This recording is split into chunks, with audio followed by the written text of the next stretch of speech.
The 2010 census has confirmed what many Long Island economists have feared for years.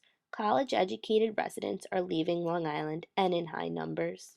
The living situation here is rather limited for people that have just graduated college and are just starting out in the workforce. I can't find a job in the education field, so I am a stellar bookseller at Barnes & Noble.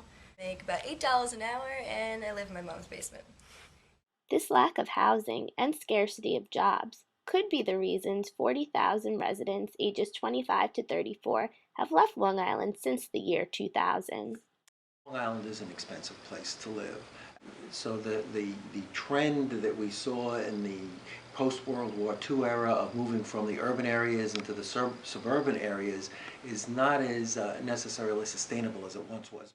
But these new numbers don't tell the whole story. Local educators and young residents say Long Island young people aren't necessarily fleeing. Some are staying because they can't afford to leave. I had $0 in my bank account, so I had to move back. Most of our graduates stay on Long Island. Housing is a great obstacle for them, though. I have met some young, married 20-somethings who are lamenting the fact they can't afford housing on Long Island. I currently live with my parents in their house. I'm not planning on moving out anytime soon because I have to build up enough money to be able to afford to move out of this house.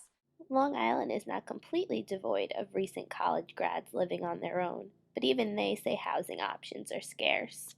Grew up in Staten Island, New York, went to Quinnipiac University, and then moved out to Long Island last year after graduating. Apartments are very expensive. Utilities are never included. The rents were so much higher. My first apartment was $1,250, which on an entry-level salary for a young professional is really not that doable. Where I went to school, it was $925 a month. I had a walk-in closet, full kitchen, dishwasher, access to laundry, everything that I thought was pretty standard for apartments. I found that those things are not normal, or at least not normal on Long Island. A bright sign is that young residents seem to want to stay and create a future here, despite the economic obstacles. Long Island has so much to offer. In the summers, you were able to go to the beach, and you always had the city nearby. I would love to raise a family here on Long Island in the future. I would love to be able to stay here. I like that you could just get on your bike when you were younger and ride to where you wanted to go. I would like to stay close to my family. I hope to buy something in the next 5 to 10 years out here because I want to make a life in Long Island. For Long Island Report, I'm Amanda Fiscina.